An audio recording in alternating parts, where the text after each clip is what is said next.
Good morning, everyone. I, on behalf of Jamshedpur Management Association, I welcome you all to this Enriching Life series that we have started from today.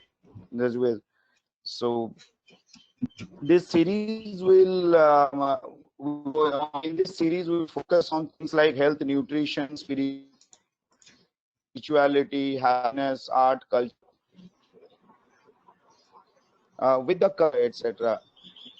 Current underway and uncertainties loom prevention and lockdown are looming over infection and treatment of COVID-19. It is paramount that we take care of our immunity and stay at our best health. And given the presence of one or more additional conditions co-occurring with the primary condition, is the reason for the fatality in COVID-19 cases. People suffering from health conditions like diabetes, high cholesterol, and other lifestyle-related disorder need to exercise caution and alter their lifestyle to bring down the severity of their lifestyle-related disorders. And with the movement limited to your households and gyms shut down for an unforeseeable time, healthy eating is the key to maintaining a healthy body and improving your immunity levels. Lastly, in times like this, self-love is very important, and we all need to take care of our skin, hair health in ways possible. So Jamshedpur Management Association, in association with Dr. Shikha's Nutri Health,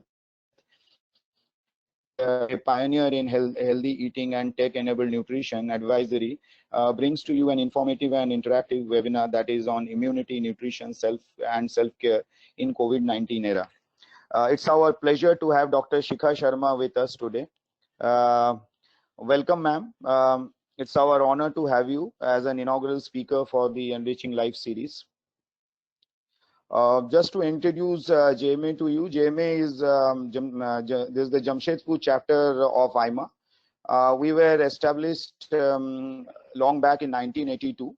Jamshedpur is an industrial town, and thus most of the members that we have are professionals and executives from companies like Tata Steel, Tata Motors, Jusco, Tin Plate Company, Indian Steel and Wire Products, Cummins India, etc. Apart from that, we have also the executives from few of the banks like SDFCs, ICICIs, students from various educational institutes. These are all our total professional members, and many of them may have joined today's session.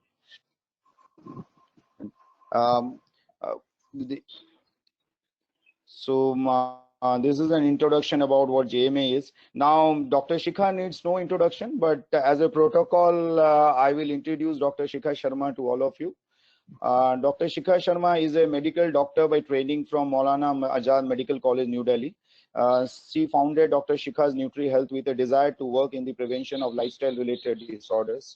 The organization is a pioneer in integrating modern nutrition with the Vedic nutrition and serves clients across the globe. She has built a tele-nutrition center and a personal health app, VediQ Diet app, which helps in delivering personalized advisory and compliance monitoring. Is another pioneering concept introduced in the era of wellness. Dr. Shikha had a weekly column for 11 years in the national newspaper ST branch. She has also been quoted by several other leading newspapers and magazines like the Times of India, Femina, Cosmopolitan, and Hunger Post, Economic Times, to name a few. Dr. Shikha appears regularly on television channels like NDTV, CNBC, Zee Business, and others.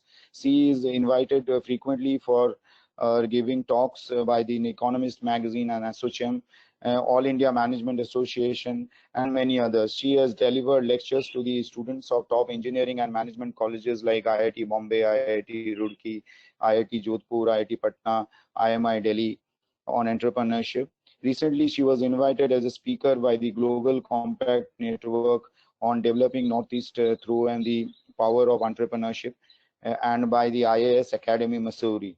Dr. Shikha has written about by India Today in its article, Top 50 Young Achievers of the Country. Dr. Shikha has been honored with prestigious awards like Women Achiever Award by FICC, Great Indian Woman Award in 2011, etc. Recently, she has been awarded Indiewood Vanita Ratna Award. She has been the health advisor to many celebrities hoteliers, chief ministers of Indian states, and one late prime minister among the others. So yes, ma'am, I myself, Amitabh Bhattacharya, I am the secretary of the association. With this, I hand over the sessions to you. I request Nitin and Ashmita from JMA and Nitin from Dr. Shikhas Nutri Healthcare to facilitate further. Thank you. Thank you so much. Firstly, I'd like to thank everybody for inviting me.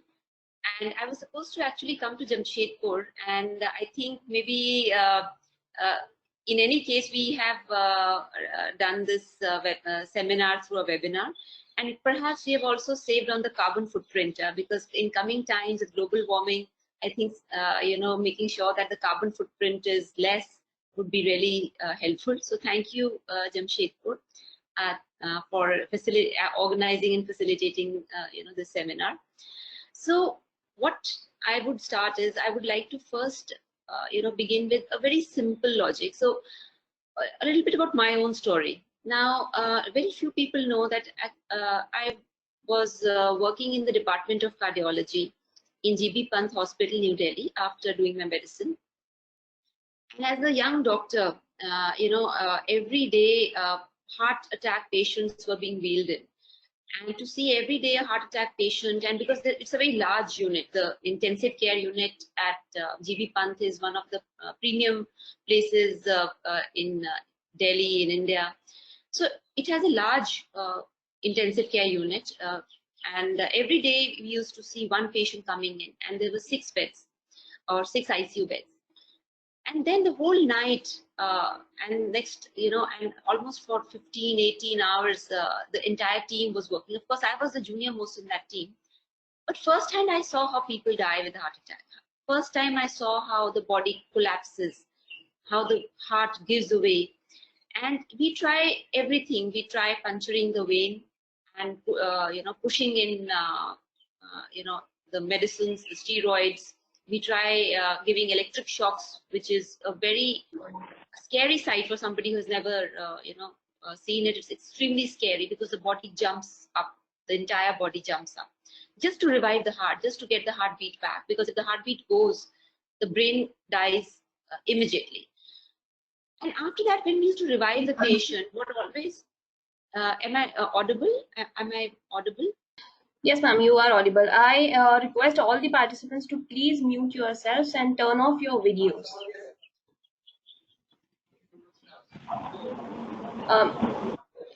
Okay, ma'am, you can proceed. Yeah. So that's the time as a young doctor I realized that, to save a patient after the patient has had a heart attack is really a task. It's a very difficult task. Of course, doctors are trained. But is it necessary? Can't we start treating the patient when the symptoms have just started? Why do we have to wait for the damage to happen and then revive the patient? So that's the time I started thinking of how do I work in an area which is one step ahead of healthcare, of medicine. Because tertiary medicine is when the damage is done, everything is like, is broken down, and then people reach the hospital. I thought, why not start the treatment a little earlier? Now, because I was trained in medicine, in how to give medication, now medicine by its entire construct is a crisis management pathy. So allopathy is a crisis management pathy or a rescue management pathy, which means that when somebody is dying, you rescue the person. But do we have to let people reach that point of dying before we rescue? Can't we start a little before? And so that's how I started thinking. Now, because most of the medication which I was trained in was all rescue medicine. So I'll give you a small example. How I was thinking is that suppose if you go to the club and there is a swimming pool and you accidentally slip and fall into the pool and you don't know how to swim. So the lifeguard will jump in and he will save your life, right? And you will thank the lifeguard and you'll feel thankful to God that thank God my life got saved, Now, if the next day again you go to the swimming pool in the same area and again fall, the lifeguard will say, sir, why don't you learn swimming? Why do you keep falling into the pool and I have to keep rescuing you? that's exactly how I felt that we in the ICU were like, we were like lifeguards trying to save. Hello? Yeah. Yeah, ma'am, it's So all good. yeah. So we were like lifeguards trying to jump into the pool and saving the patients. And again, the patients were going and doing the same mistakes.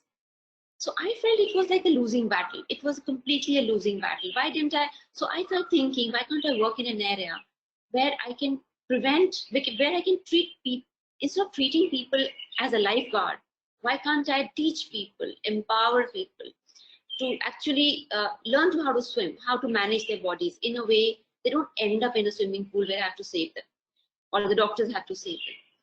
So that's how my thought started. And thankfully, you know, we all doctors have to take an oath when we pass out from our college, when we have a graduation ceremony. Of course, the new oath is very similar to the Hippocratic oath, which was instituted, many centuries back. Now, in that, what did Hippocrates actually say? The oath is, of course, a different set of guidelines and what we as doctors have to say. But there are two things which struck me when I started reading the oath. The first thing is that it was said that first do no harm, primum non nocere, which means first don't harm. I mean, if there is a problem, don't add to the problem. So why I'm saying so is many times when we give so many medications, there are side effects to the medication. So we fix one problem, but we create another problem. And one of the medicines which I want to talk about is a statin, which is to reduce cholesterol in the body. So statins also harm the liver, and it is a very well-researched, very well-known side effect of a statin, which is cholesterol-lowering drugs. So primum non nocere means do not first harm. I mean, at least don't add to the patient's problems. The second thing which I realized was that the best doctor or the doctor of the future is not who gives medicines, but who teaches their patients in how to take care of their health. So how to take care of your health fundamentally falls into three areas. The first is what should be your nutrition like, because nutrition is something which is which will create your body, which will, like a little baby, you see an 8-pound baby, and when the same baby grows up with nutrition into a tall, big, grown up human being. Now what makes that happen? Nutrition makes that happen, you know. So nutrition is very powerful. I think we underestimate nutrition. Nutrition is extremely powerful. The second thing is, of course, stress management. How do you manage your mind? Stress is nothing. See, most people think that stress is external, but actually stress is not external. Situations are external. You know, it could rain. Could be a COVID crisis. There could be hot sun.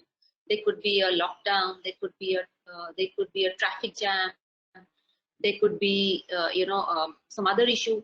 So these are just situations. But how our mind starts reacting to situation is what is more important. So Nitin, is my voice audible?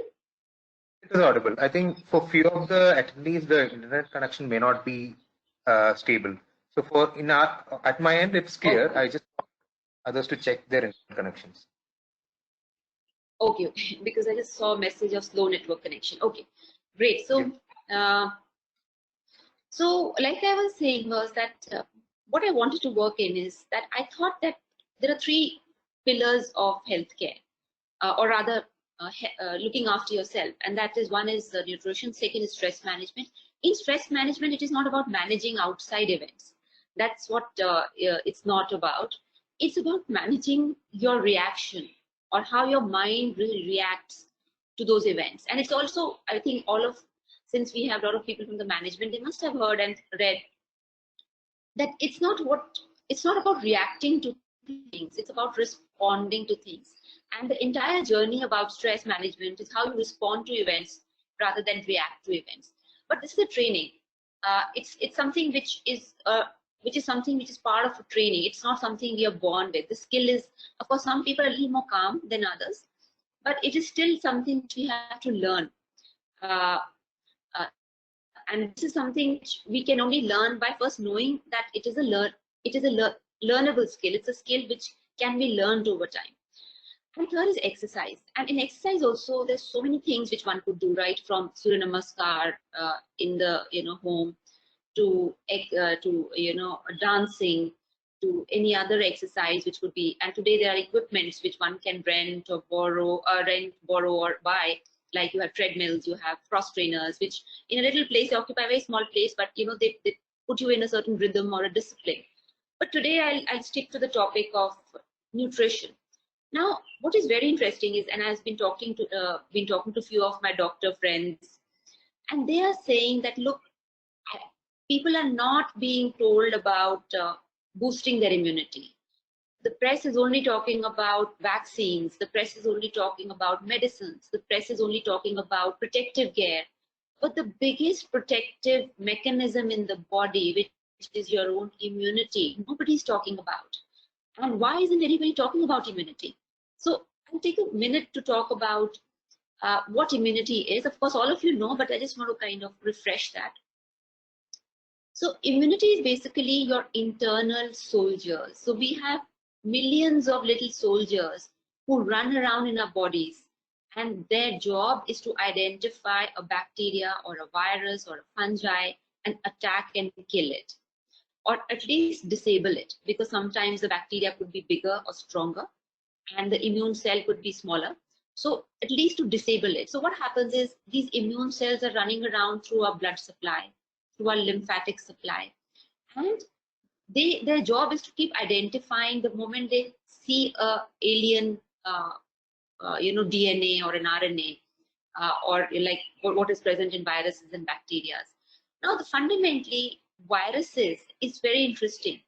Viruses themselves are like almost like dead things lying around. So it's like a spore, it's like a seed, it's not alive. The virus needs a host to become alive. So the strange thing about virus is a small bunch of viruses will enter, and they are like almost dead, half dead. They are not really alive. They are like dormant. Let's not say dead, let's say dormant. And the moment they enter your system, they use your system to get food, to get nourishment, and to start multiplying and reproducing very fast. And this happens over 24 to 48 hours. So for 24 hours, the virus is just sitting in a dormant state. Now, in this 24 hours is the window when our body starts fighting this virus. And by the way, it's not just about one or two viruses. There are millions of viruses, millions of bacteria and fungi which are circulating on Earth. So when you're breathing in, you're taking in viruses and bacteria. When you're touching your table, you're touching viruses and bacteria. So they're all over. You cannot get rid of them. They're all over. And so what happens is when you inhale or when you eat through food or through water or through anything, this enters your system. The immune cells identify the bunch of immune cells who first identify, they disable or try to kill the virus in 50% or 30%, and then the rest of the immune cells, which are called phagocytes, they encircle this virus or bacteria, they cover it from all over and carry it all the way to the liver for complete destruction. Which means that there are two things which are important for your immunity. The first is that your immune cells should be very strong. They need to be fed very well. The second thing is that your liver, where it's going to be ultimately destroyed completely, should be very strong. The third thing which I also mentioned is in this 24-hour window, or in this few hours of window, because the window is different for different viruses, if you can dilute the virus, if you can make it, if you can push this virus into your stomach where there's a lot of acid, the virus dies in any case. You know that if this virus is so delicate, if you wash your hands, it's dead. With 70% alcohol, it's dead. So fundamentally, what are the things which can really boost your immunity? And that's number one, what I'm going to talk about. So first, before I start about immunity, first I want to give the quick tips so that I don't forget about what you should do during these times to ensure you don't get infected. So other than the thing like you're wearing a mask outside and you're using a alcohol-based sanitizer and you're washing your hands and you're not touching your face or your nose or your mouth. Those are the basic things, and you're maintaining social distancing. So those are the basics. But beyond that, first thing is drink hot water with a pinch of organic turmeric 4 to 5 times a day. So I repeat, drink hot water in a cup. Add pinch of turmeric 4 to 5 times a day. That's number one. Number two is in the morning when you get up and at night before you sleep, you have to gargle with hot water and rock salt. So heat the water enough so that you can gargle. It should be as hot as tea. Enough to gargle. Add rock salt and add a little bit of turmeric and gargle with it twice a day. And if there is any virus which has even come and sat on your upper respiratory area, it will be killed there and there. So these are the two things you must do.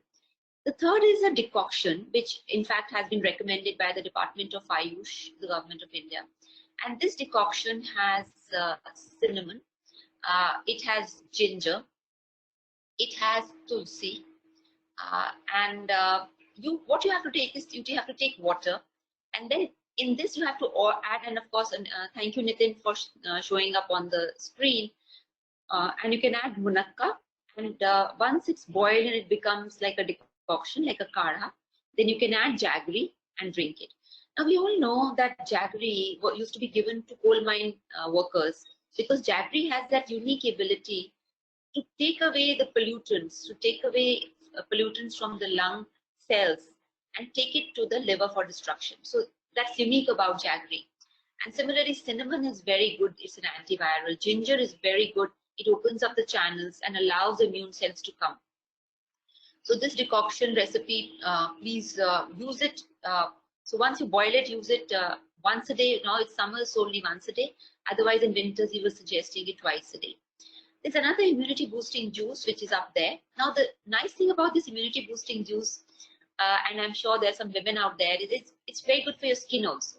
It'll give you a beautiful skin. Besides boosting your immunity, it'll really be nice for your skin. And as you can see that it has amla, it has tulsi, it has ginger, and it has apple, it has tomato. You can put either pumpkin or lauki. So amla is one of the most useful vitamin C, because the unique thing about amla is that amla doesn't get spoiled even if it's exposed to air. So I'll give you an example. Suppose you take orange juice and freshly extracted orange juice, and you keep it on the table. With every passing minutes, the vitamin C will get oxidized and it will keep reducing. In case of amla, and all of us in India know that even if you desiccate amla, even if you put dried amla, even if you put amla in hot dal or cook in a little bit of amla, the vitamin C levels really don't come down to, they don't get destroyed. And this is something unique about amla. And Nitin, maybe later on you can remind me to tell the very fascinating story about how amla was used in one of the recipes. So these are two things which you must do. Now the second thing is that these are the fixes which you need to do now, during this time when we are in lockdown. What are the other things which we should do? I was yesterday reading that there was a research paper which had shown that people who have low levels of vitamin D have higher fatalities with the COVID virus, which means if two people get infected and one person has vitamin D at normal levels or sufficient vitamin D, and the other person has low level of vitamin D, the person who has sufficient level will recover very quickly. But the person who has low level of vitamin D and pretty low, really insufficient, can die also. The fatalities are very high in low vitamin D.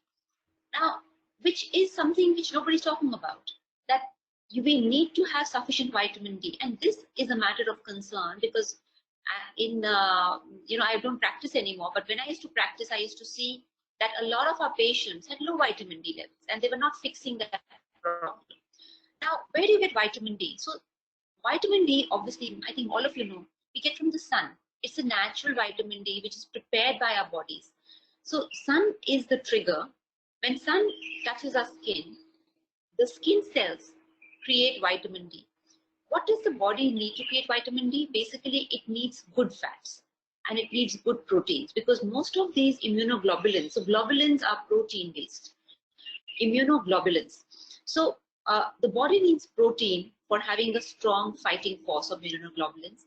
The body needs vitamin D. The body needs vitamin C.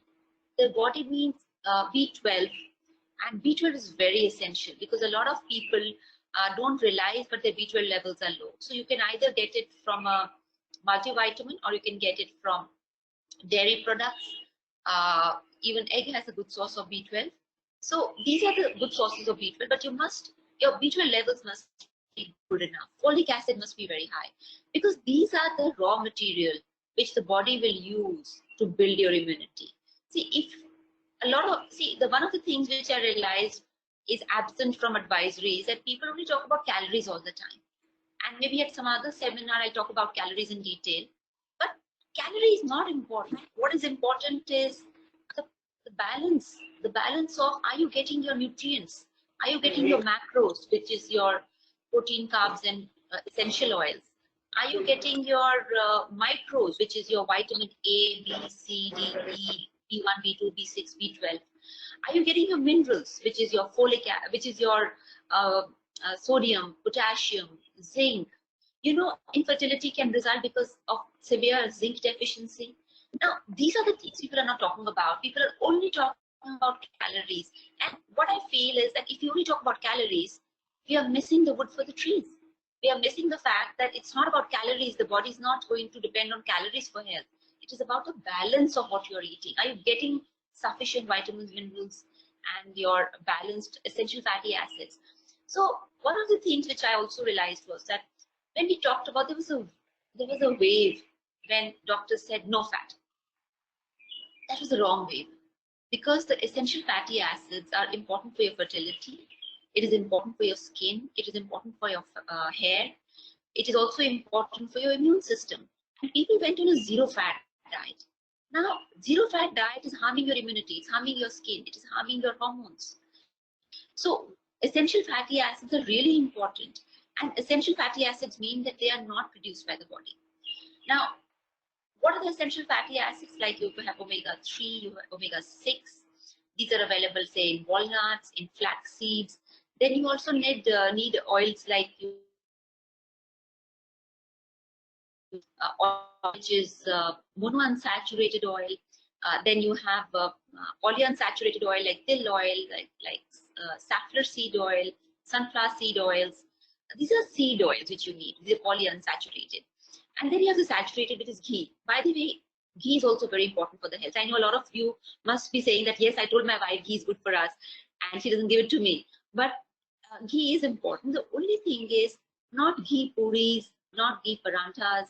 So I remember an incident. So when I was still working in one hospital, one of our patients came and he said, Dr. Saab, now I'm not having any fat in my diet.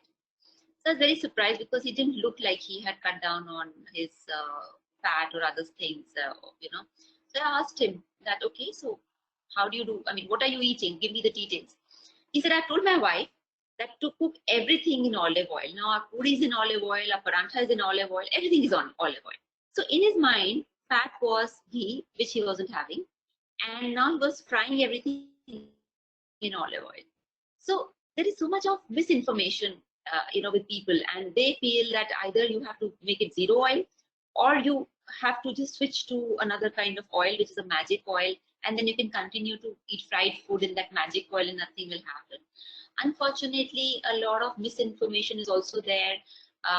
While people talk about oils and products, they do not give the true picture that even if you have a so-called healthy oil, but the healthy oil you cannot be misusing, because it will become unhealthy the moment it crosses its smoking point and you're refrying oil. And how much you're using, the quantity also matters. And oil rotation is very important. You need to get oils from all three sources. So that is important. Now, I just want to mention that we have an immunity diet which we have created with our team of Ayurvedic doctors and nutritionists. It is available free of cost. It is a daily diet plan on a Vedic diet app. So I'll just repeat: Vedic diet app. It is V for victory, EDIQUE. It's a Vedic diet app.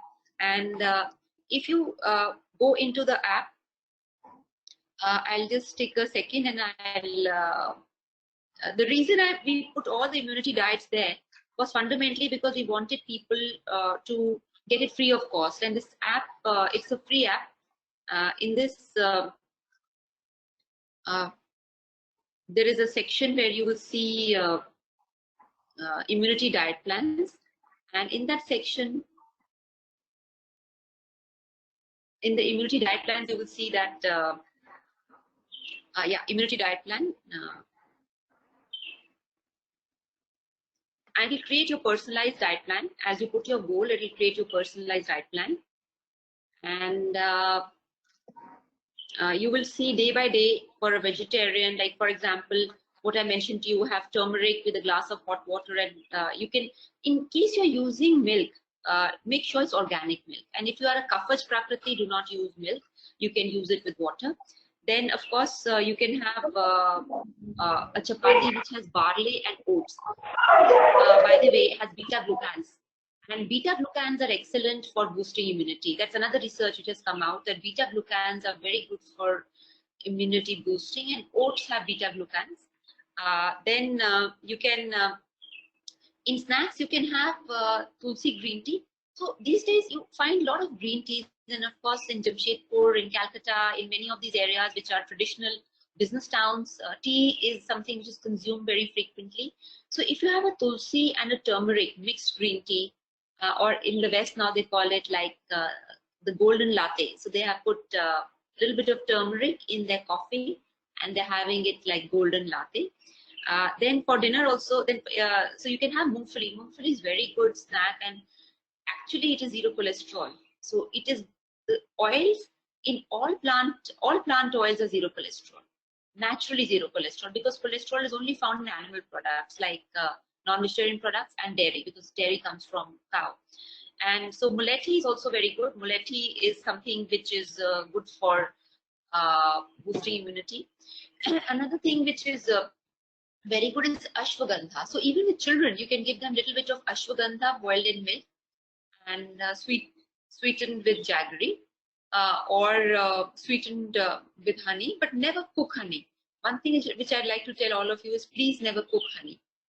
So these are some of the things that I thought I'll discuss. And if you wish, we can start questions. Asmita, if you wish, we can take questions. I believe there are a lot of people now, and I think there might be some questions which people might want to ask. Yes, ma'am, definitely. Yes, ma'am. So one. Yeah. Yeah. So through chat, we have received one question, which is tomato and lemon juice helpful in increasing immunity? And the same question goes for garlic juice as well. Yes. So tomato has a vitamin C, and lemon juice has vitamin C. So tomato is excellent. In fact, research has seen that tomato has another benefit, which is that tomato has lycopene, a very high level of lycopene.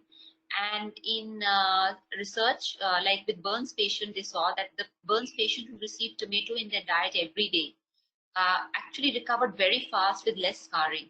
And burns patient which did not receive lycopene or tomatoes, they had more scarring, and the healing was very poor.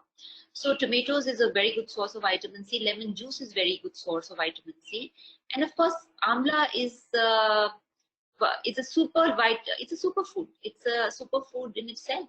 So vitamin C has it is much more vitamin C levels than anything put together. So again, about immunity juices, is giloy juice. I'm not sure I'm pronouncing it right. Yeah, giloy juice. Yeah. Yeah. Is it good for immunity? Will it help in improving immunity? Absolutely. In fact, the moment this COVID crisis started, and in India that way, we have so much of a tradition of Ayurveda. I think most families started buying giloy from the market, because we have a rich tradition. Like, I mean, the Westerners say 5,000 years. I think it is far more. It is it goes back a longer time than 5,000 years. So giloy juice actually helps in multiple conditions. It helps in immunity boosting. It helps in fever management. It helps in improving the liver function. So a lot of people who have liver cysts or amoebiasis, or frequent liver infection or poor liver, it improves the liver function. And I think I missed the garlic juice. Yes, garlic juice is also good for immunity, but be very careful. It's very strong. Garlic juice is very strong. Kids can't have it. Pregnant women should not have it in large quantities. So you have to go easy with the garlic juice. I mean, I think amla is a better source. The garlic itself is very good to boost. It's an antiviral, antibacterial, antifungal.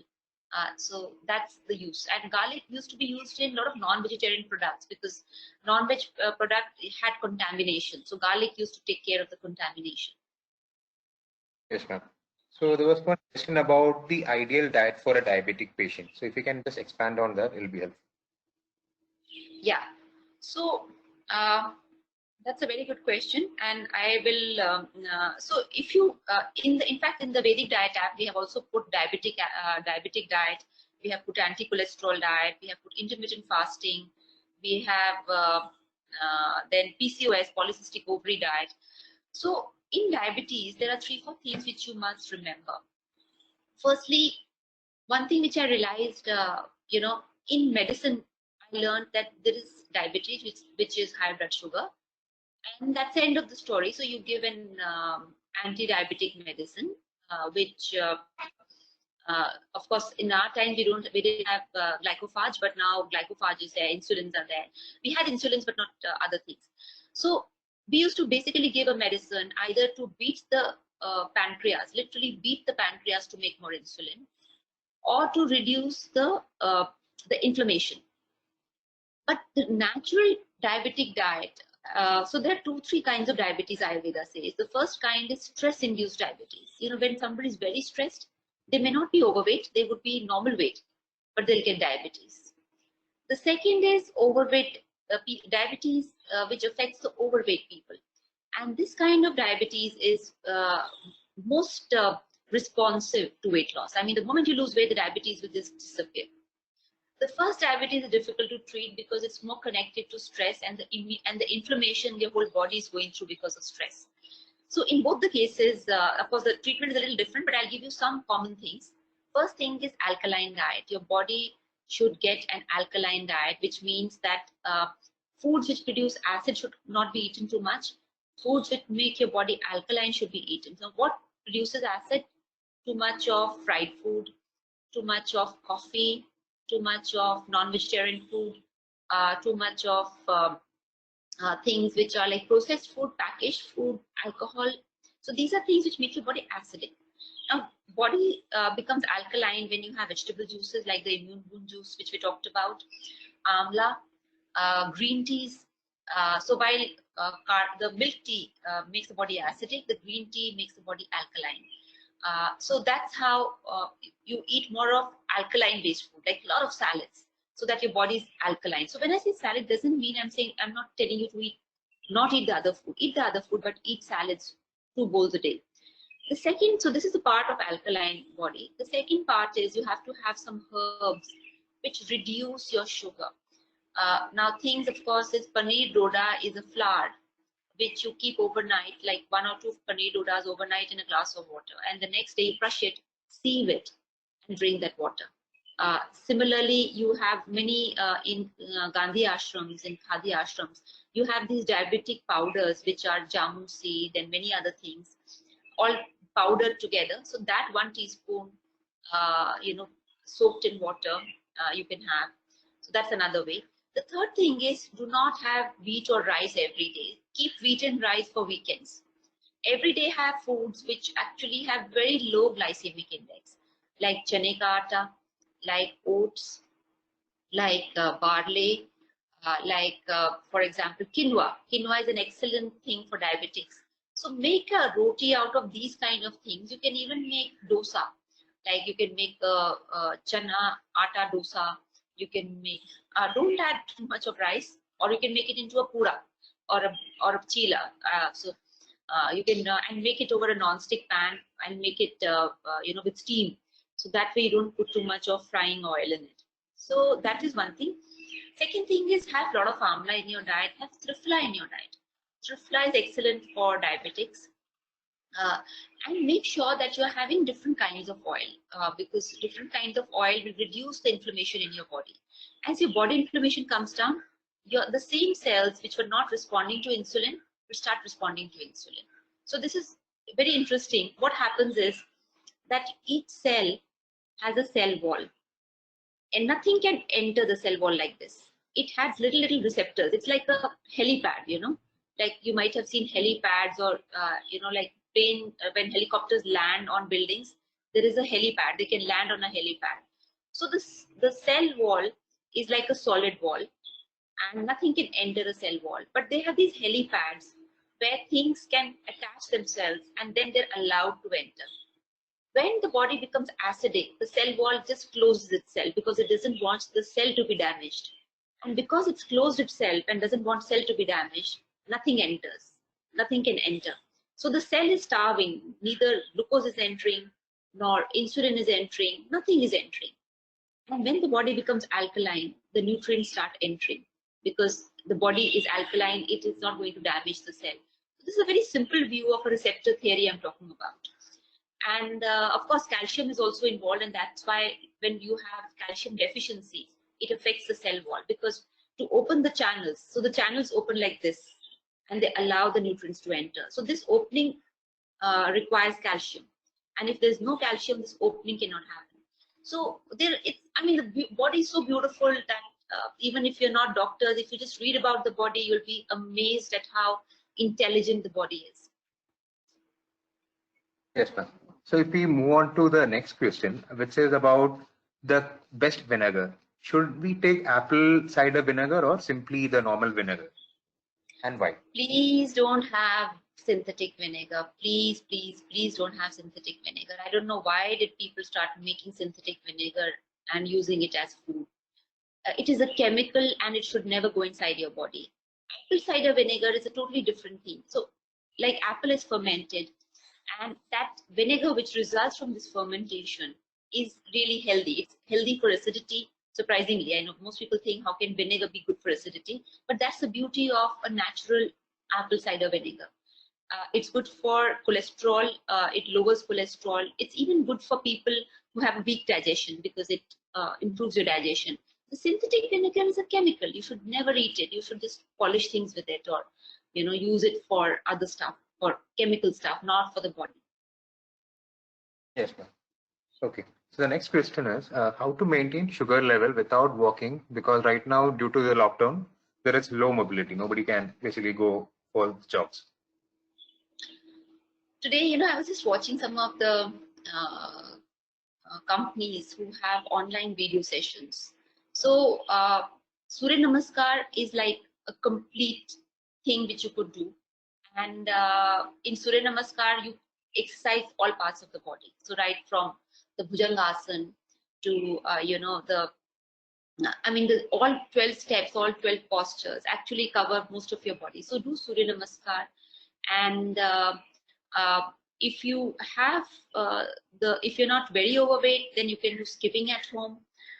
Then step climbing, like if you have even 1 or 2 steps in the house, you could go up, go down on the step, which is step exercise. And there's so many fitness videos now which you can do at home, and I would encourage you to start looking at them. I know that it sounds difficult, but once you start, you will really enjoy. Put on the music, put on the fitness videos, and start working out with the trainer. Some of them are really nice and helpful, and you'll feel better. See, we all know that when we exercise, the endorphins rise in our body. In very simple terms, endorphins are happy hormones. They make us happy, and they take the stress away, because sometimes you just need to exercise to burn the stress away. We talk about burning calories. I talk about burning stress. When you exercise, you burn the stress away. Okay, the next question is about hibiscus tea. So what are the benefits, and is it good for health? See, most of the flower teas, like hibiscus and other teas, they're very good source of 2 things. One is natural vitamins, and the other thing is that they also have an effect on our nervous system. So, like hibiscus tea, it would increase your. It's very rich in antioxidants. So, most of these teas, like jasmine is very good, chamomile is very good, hibiscus is very good, and they're very powerful antioxidants. So what is antioxidant? So what happens when you go into polluted air and you breathe in? Then there is cellular radiation, the tower radiation. Then there is chemicals in the water or toxins in the water. So they all create something called oxidants, which means that there is a structure where these electrons, which are free electrons, are available. And these free electrons go and attach itself to body cells and try to damage them, try to break the structure. So these free-flowing electrons need to be neutralized. So to neutralize them, what needs to be done is that you need another product or another thing which binds to these electrons and kind of handcuffs them. So antioxidants are elements in hibiscus tea, jasmine tea, amla, many other products, which kind of handcuff these free electrons and don't allow them to do damage. So that's the long story about how it works. I'm sorry I go into a very kind of detailed explanation. The reason is I just enjoy telling about the essential of how it works, because I used to love knowing how things work and why should I eat this or eat that. Yes, ma'am. So the next question is actually a very relevant question which has been doing its rounds. So can we take non-vegetarian in this period in our diet? Okay, good question. I personally feel, and this is what I advised my close friends and my own family, is that stay away from non-vegetarian. And if at best, I think eggs one can have, but otherwise, I had advised not to eat too much of non-vegetarian for a while, because we were not, the research is not out there that what kind of protein receptors this virus is attaching itself to. And normally vegan proteins are safe because because the virus doesn't jump from plant to humans, it jumps from animals to humans. So that's the only logic I had. I'm not anti non-veg or pro-veg or anti anything. Of course, once this settles, then there shouldn't be a problem. And even if suppose you are a person who's eating non-vegetarian every day, then make sure you do the rest of it, like the gargles I told you and the antioxidant juice I told you, the immunity juice. So do that definitely. Yes, ma'am. The next question is about vitamin D. So are vitamin D tablets equally effective for boosting immunity for someone who cannot take sunshine? Firstly, they are effective, but not equally effective. So sunshine is sunshine, and as scientists, when they extract something out of nature, they don't always get everything in the extraction process.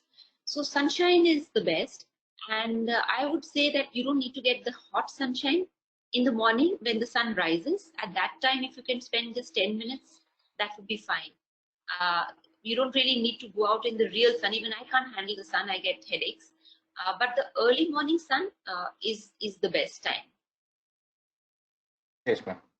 Okay. Is pumpkin juice good for health?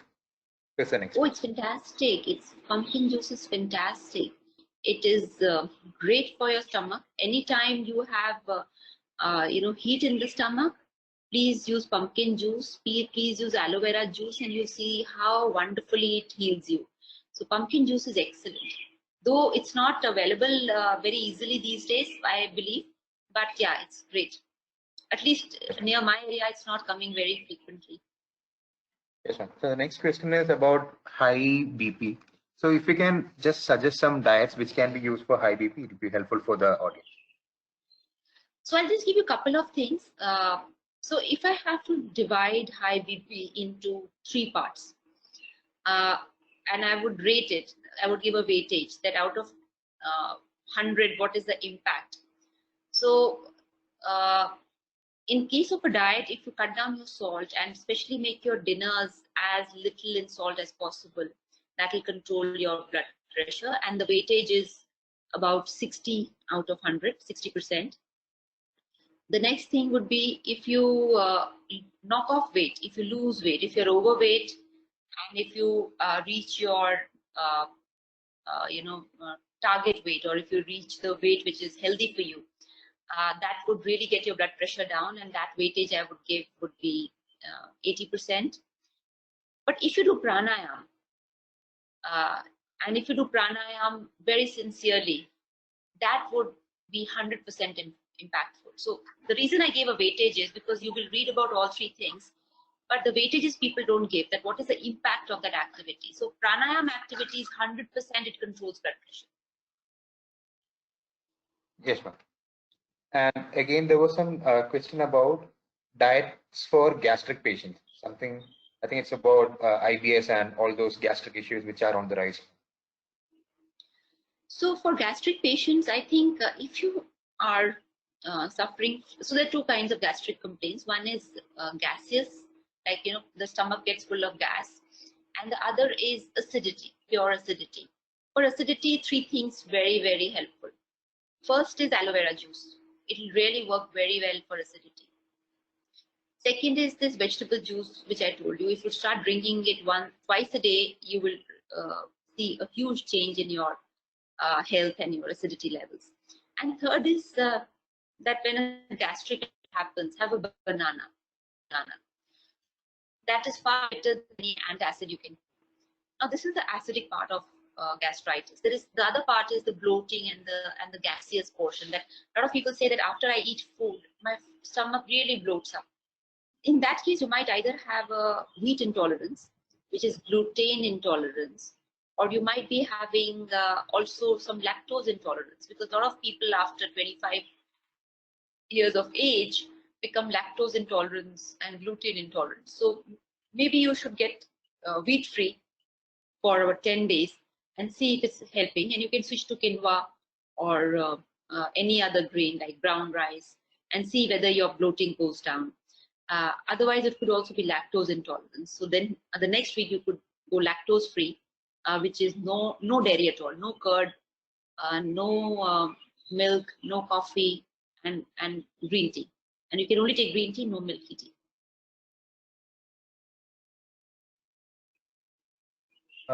The next question is, let me just go down.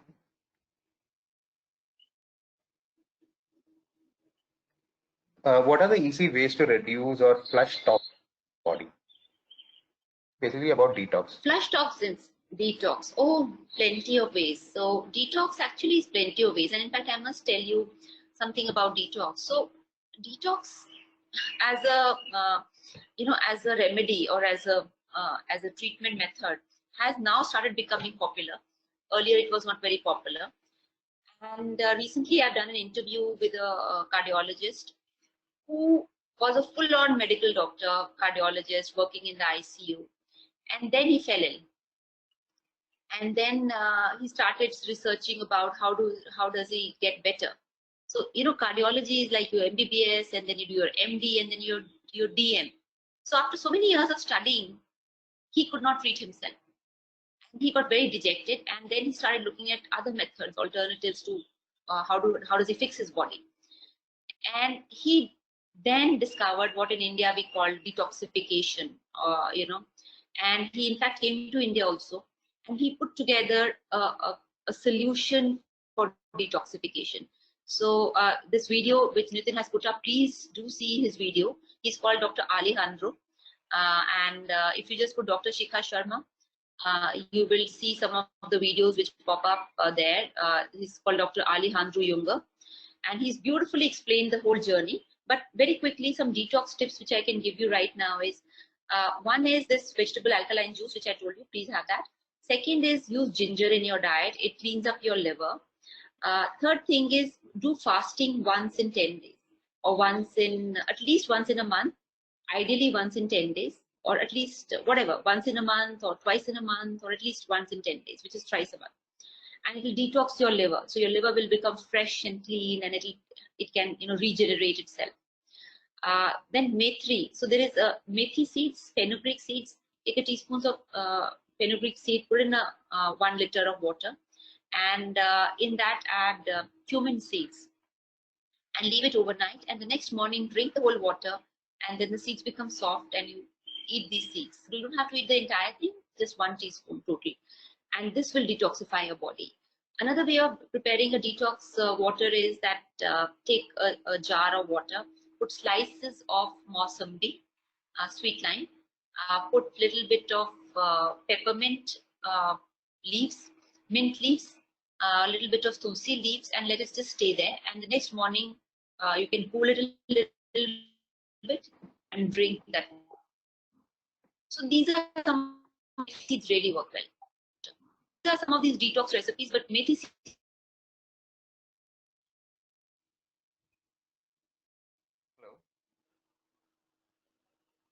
Hello.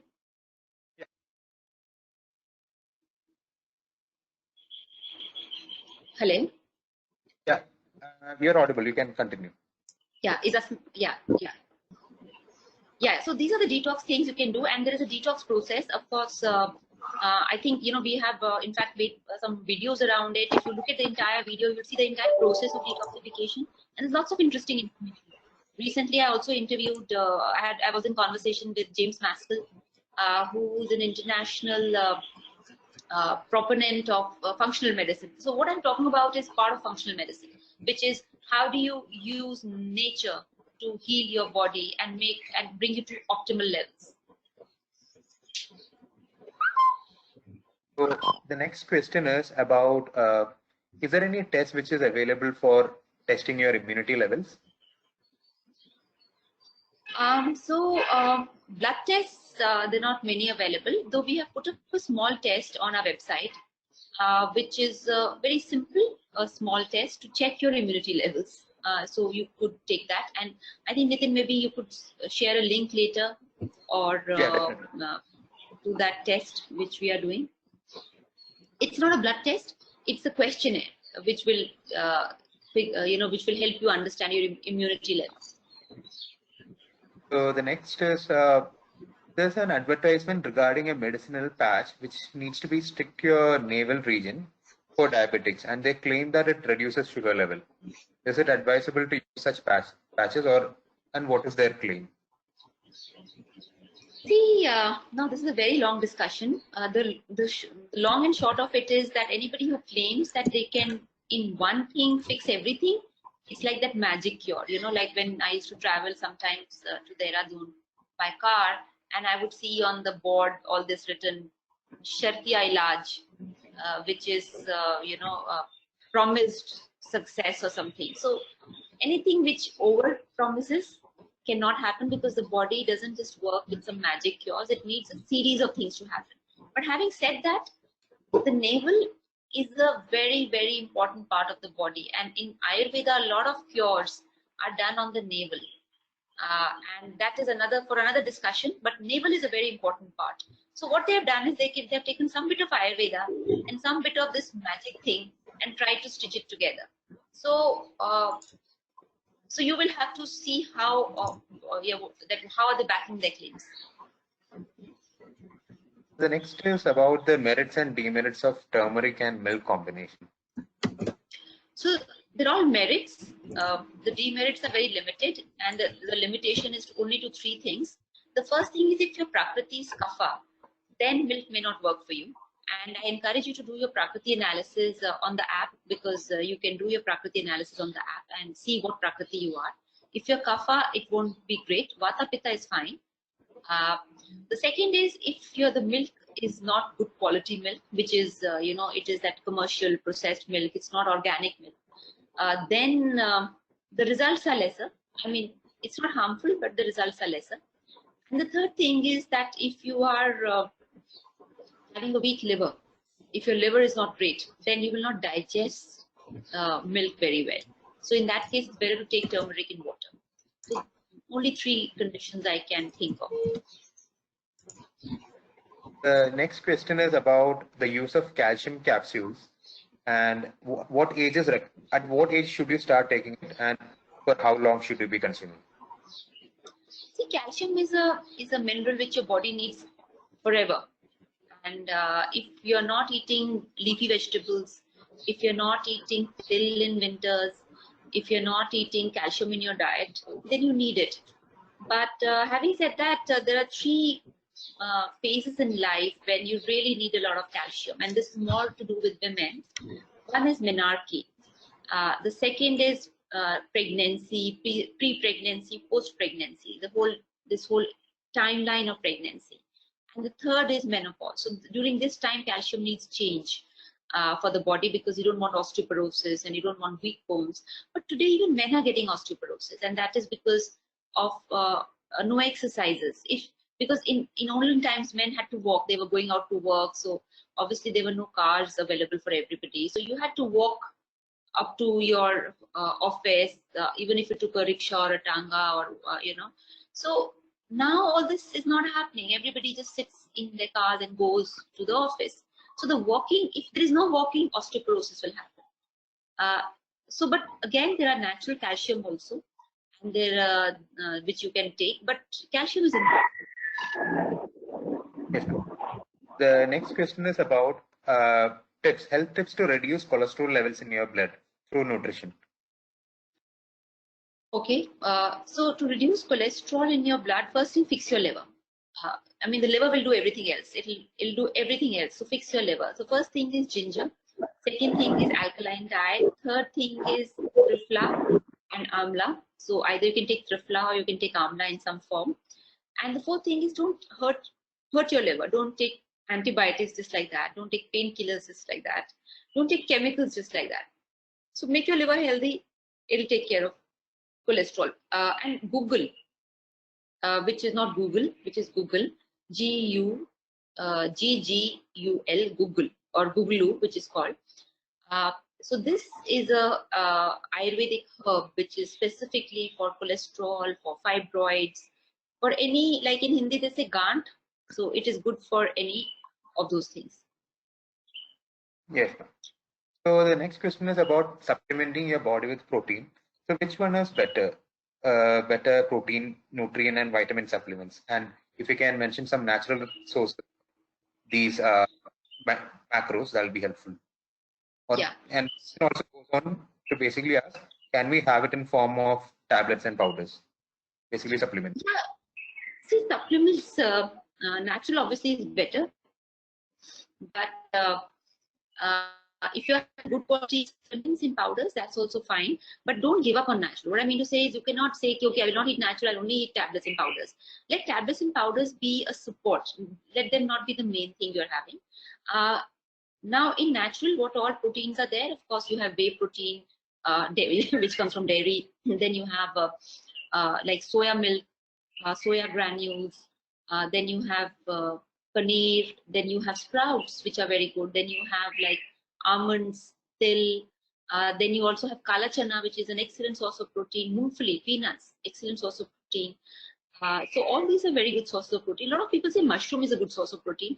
Actually, mushroom, weight-wise, is very little. I mean, the protein is very little weight-wise because it's a lot of water inside and other things, but very little protein. So I think there's a confusion. People think it's a huge source of protein. No, because you have to eat so much mushroom to get that protein. So in that way, sprouts are better, peanuts are better. Chana, kala chana is excellent. I think Asmita, would you like to take a look at the time, and because we don't want to overshoot Yes, the time. I think we have another 20 minutes left. Yes. The session. Okay. Yes, Right. yes, So please carry on. Yes, ma'am. So the next question is about lethargy. Is there any medical reason for that, and how to reduce it through food and nutrition? Lethargy, I would say 3 reasons which I can think of immediately. The first is lack of B12 in your diet. So if your diet is low in B12 or you're having B12 deficiency, then you will have lethargy. And this lethargy could be so severe that you could actually feel faint or feel that you can't get up. It could be that bad. Because we have seen patients with that level of B12 insufficiency coming with huge severe lethargy. The second lethargy could be, which is very common, is that you're just carbohydrate intolerant. So what happens is, after a certain age, as your liver becomes sluggish and weaker, and there's so much pollution, the liver cannot handle carbohydrates. So a young kid can handle a lot of carbohydrate, But with age, we can't, our bodies don't handle carbohydrate. And we feel, the moment we eat food, after eating food, we feel tired and lethargic. It's not really lethargy or tiredness. It is fundamentally that your body is swamped by huge amount of carbohydrate or sugars. And now it's not able to handle that sugar. So you feel sluggish, you feel sleepy, and people have tea or coffee to kind of pick me up, sort of thing. So you have to switch to a low carbohydrate diet, and you'll see how much energy you'll feel. The third reason for lethargy could also be that your blood supply is becoming sluggish. So what happens is that people who are not exercising, so okay, a little bit about blood supply. So from head to toe, the heart is pumping blood and it's going all the way to your legs. And then the calf muscles, in the calf there are valves which open and close. The calf muscles are pushing the blood back to the heart, and then to the lungs, to the heart and then to the lungs for cleansing, and then again it pushes back. So this whole circulation is happening. Now imagine this is all anti-gravity. You're going against gravity. You're pushing the blood, and the blood is coming back. Then you're pushing the blood. Now this requires that your valves have to be strong. And if your valves have to be strong, your muscles have to push the valves to be strong. If you don't exercise, you will get hypotension, which is that after a while you'll feel, oh, I'm feeling a little low, or after sitting on the chair and table for a while, you'll feel that you can't think clearly and you need to take a walk. So this is low oxygen and low glucose and low blood supply, which means that you have to exercise your calf muscles. So I would recommend that do some ankle exercises like rotation, like this. This you have to do with your ankle. So like up and down, sideways, then clockwise rotation, then anti-clockwise rotation, because this would start pushing the blood up back to the heart, to the brain, because the brain needs a lot of supply.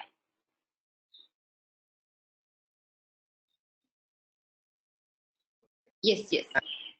Okay. So the next question is about nutrition and exercise suggestion for pregnant women in the pandemic situation. If you can just pay some light on that, it'll be helpful. So first thing is for women who are expecting, we cannot give too much of raw things. So this vegetable juice, I wouldn't suggest too much for expecting moms, because raw things are not suggested in pregnancy. So you will have to do with more of vegetable soups. And of course, salad, kheera and all you can still have, but you have to wash. Yeah, one thing which is important is when you get the vegetables from the market, make sure that you're washing them nicely. Either you can make a solution, put a little bit of apple cider vinegar, leave the vegetables and then wash it off. And the fruit also, wash the skin nicely with some little bit of, the washing soap which you use for your utensils. So wash the skin a little bit. So that is important. Then exercise, in terms of nutrients, of course, calcium you have to have. Folic acid, very important. Women who, of course, not women from stronger backgrounds, but in hospital we used to see women from very poor background, and sometimes the dangerous thing used to happen because of deficiency, severe deficiency of folic acid. The fetus, the baby, used to have a kind of not a broken but a forked spine, like the spine which is supposed to be joint used to open up like this, which is called spina bifida. So that's a very dangerous mutation which can happen in, So folic acid is very important. That's the long and short of it. B12 is very important. All the vitamins are very important. Iron is very important. So iron you can get from green leafy vegetables. You can get from jaggery. You can get from kamal kakdi. But obviously you have to cook everything. You cannot have anything raw. And for exercises, I would say just walk around the house. Just walk. Don't keep sitting down. Just walk around the house and do some basic breathing exercises, because as the baby keeps pushing the lung and everything, all the organs get pushed to the side. So you have to breathe, deep breathe, and the breathing exercises are very important for expecting mothers. And there's an exercise called Lamaze. I think you should look it up also on the net. So Lamaze exercises specifically for expecting mothers. Yes, ma'am. So next question is about diet for person with skin problems, and I think we can just touch upon what would be the nutrients which will help with a good skin and hair health here. Okay, so first I'll take up nutrients for good skin and hair. So first is protein. Protein is very, very important because our hair, our skin, the structure is made of protein. That's the structure. The second thing is zinc is very important. And anybody who has gone to a skin specialist would have known that they give zinc tablets, that you must have zinc. Zinc is also good for fertility. Third thing which is very important is some of these micro minerals, potassium, sodium. So these micro minerals are very important, which you get from coconut water, which you get from seeds, which you get from whole grains, like sprouts, like whole grain, which has its skin intact. So things which still have their skin, which are not refined products. So that's very important. Then iron is very important. So skin specialists give a lot of retinoid. So iron is very important. And iron you get from spinach, you get from good again, jaggery, you get from leafy vegetables, and that's very important. And vitamin A, the source is beta carotene.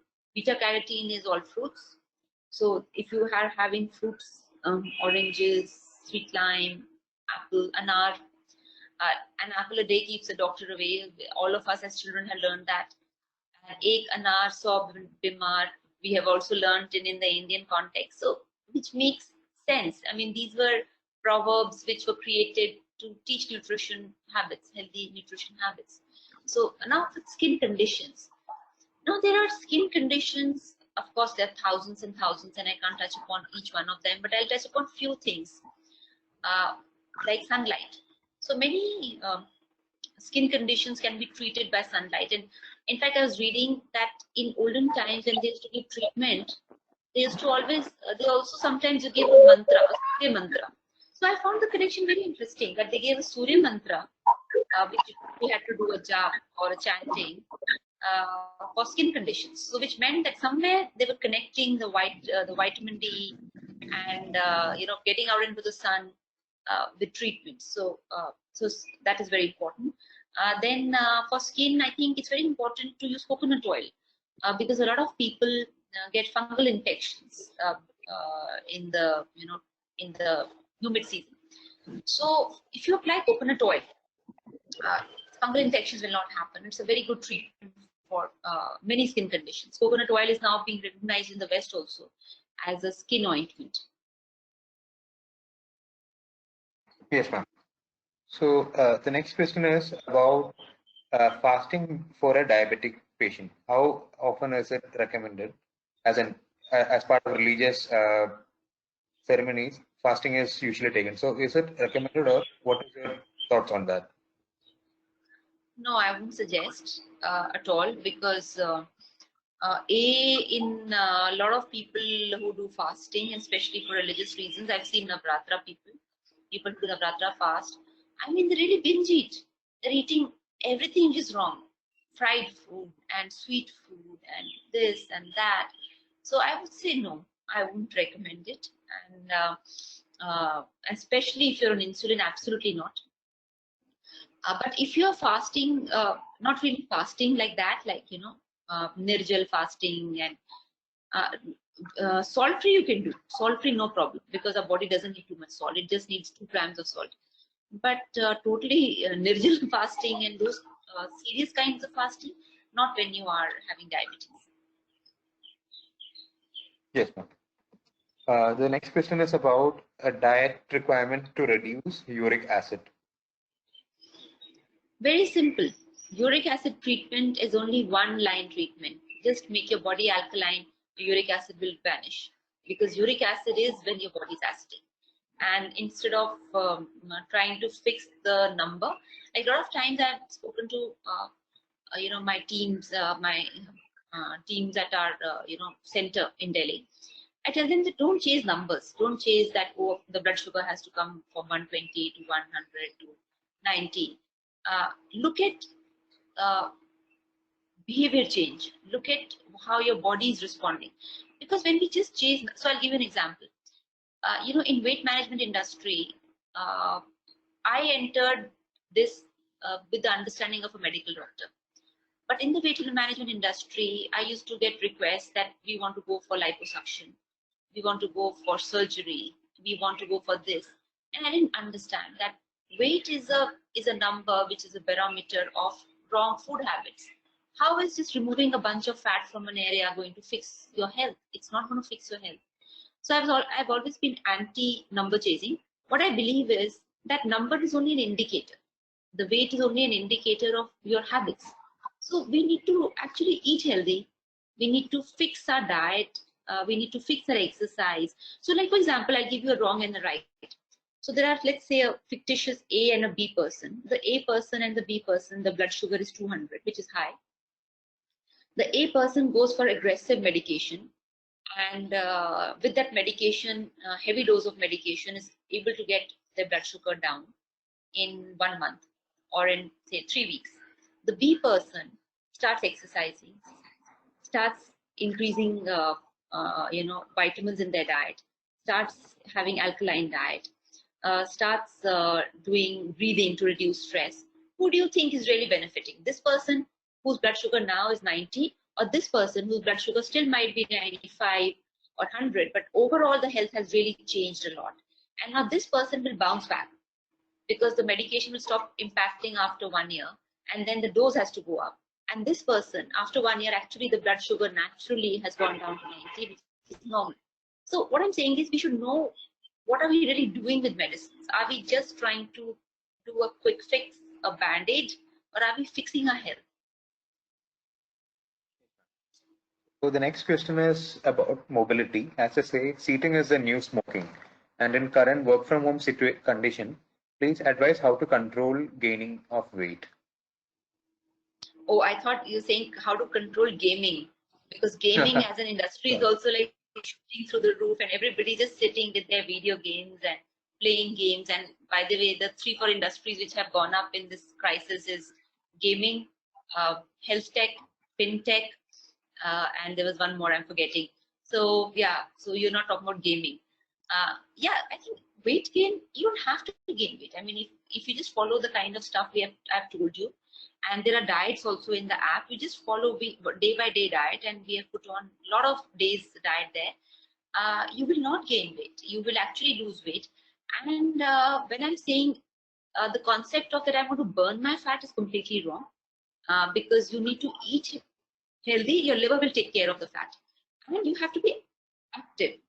So when I say active, it's not that you want to kill yourself and burn your fat. No, you have to be active, which is you begin with basic exercise like neck rotation, shoulder rotation, stepping, and then gradually keep going up, do Surya Namaskar.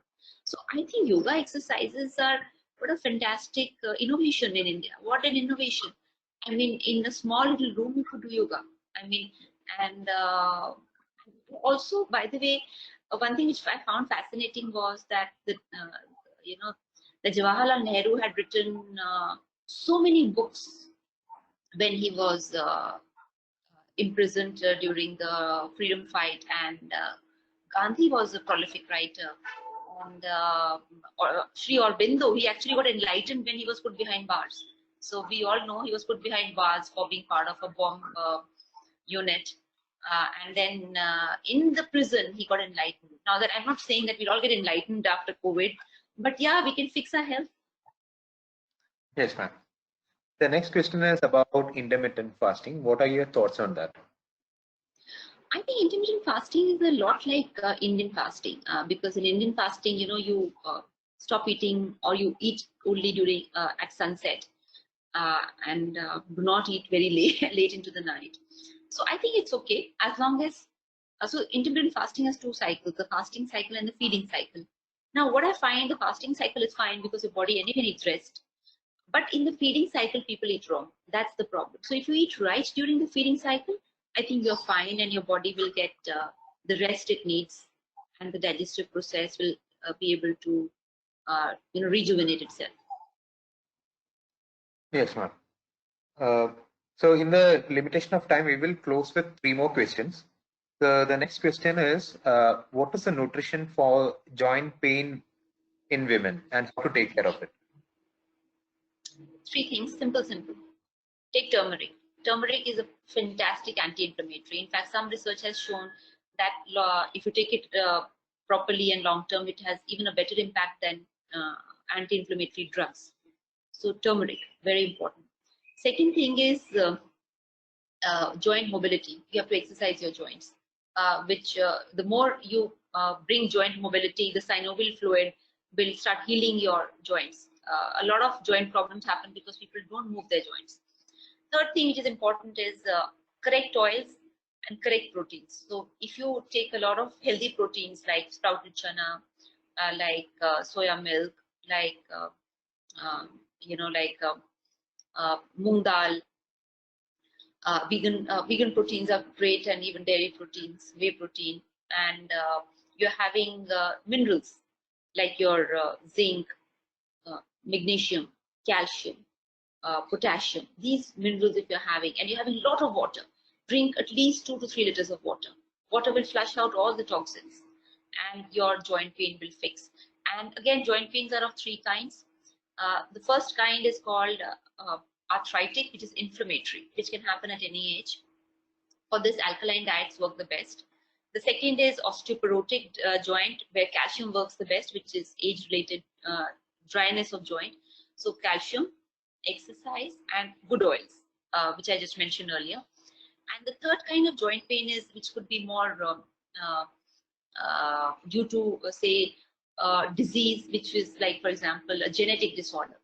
But in any case, between the first two, most of the population falls in, which is either degenerative or an inflammatory. So for degenerative, it is good oils, good nutrients, and calcium, and mobility exercises. For inflammatory arthritis, it is making your body alkaline, and again, mobility, because mobility will bring all the healing forces to your joints.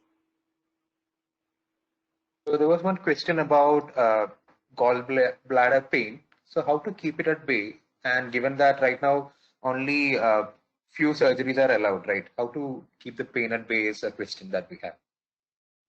So gallbladder stones and gallbladder pain happens when you suddenly have a very fatty diet, a lot of oil in your diet. So if you have a lot of fiber in your diet, like oat, you're having oat with bran, you're having wheat with choker, which is bran, and you're having a lot of water, and you're having vegetable juices, it won't happen. Then you won't have a problem. Yes, ma'am. And we will take one last question and close this discussion. The question is about some products no sugar, but they have maltodextrin in it. Is it good for health? Maltodextrins are basically sugars. I didn't get the full question. What was the full question? So some products say it's 0 sugar, but they have these artificial flavors and sugars added. So what is your take on it? Yeah, so if it is tasting sweet, that means maltodextrins are pretty high. If it is minuscule, then it's okay. I mean, it's okay. But yeah, most of the if it is sweet, then of course it's a higher level of maltodextrins. So that's why it's important, like what I mentioned is that because we are getting many of these things also in our diet. So if you keep detoxing yourself, have vegetable juices and have these salads, your body will balance out. See, today I cannot talk like a like a sadhu and say, no, don't touch alcohol, don't touch wine, never eat a samosa. Not possible, if you will. So the best way is keep balancing. Balancing is an art, and that's the best way. Yes, ma'am. With that, we will stop taking the questions. Over to you, JMA team. Yes, thank you, ma'am, and thank you, Nitin. So, ma'am, this has been a wonderful session, very interactive and very informative. So, thank you for accepting our invite and being very generous with the talk. I request any of the participants to please share their feedback if they are willing.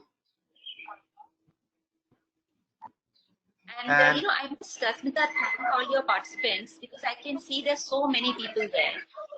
I must say a big round of applause for all of you, because it is very hard to take out time and participate in any session. So thank you everybody for being here.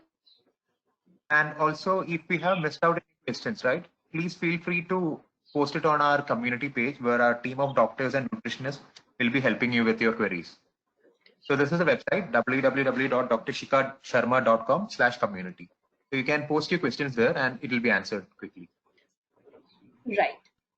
So again, I would request any of the participants to please share their thoughts.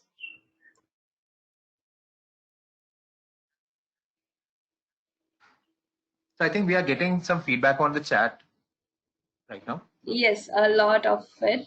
So all of them have loved it, ma'am, and so they are thanking you and grateful.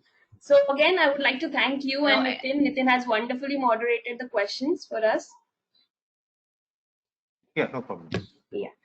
So thank you everybody, and and please stay safe and stay strong, stay happy, and I'm sure we'll come out of this stronger than before. Yeah. So thank you all the participants for their cooperations and patience. And the session is recorded and will be shared on YouTube channel of JMA. And also I have all your email IDs. I'll be sharing them personally over the link as well. For upcoming events, please like, share and subscribe JMA social media pages. And see you in the next session. Thank you. Have a good day. Thank you, ma'am. Thank you, Nitin. Yeah, thanks. Bye. Bye. Thank you all. Thank you, everyone. Thank you. Thank you, ma'am. Thank you for joining in. Thank you, ma'am. Thank you. Thank you, ma'am. Thank you, ma'am. Thank you, ma'am. Thank you. Thank you.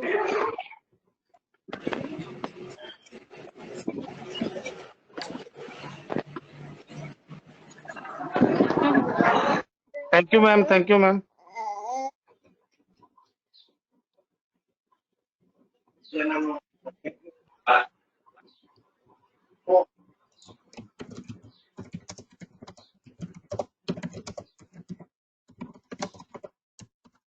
Thank you.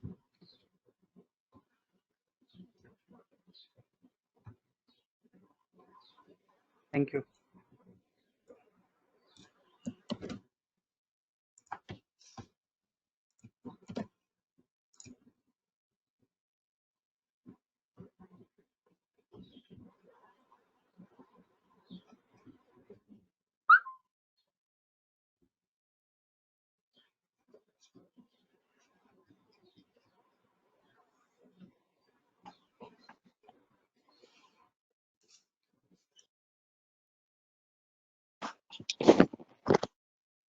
Dad, help me.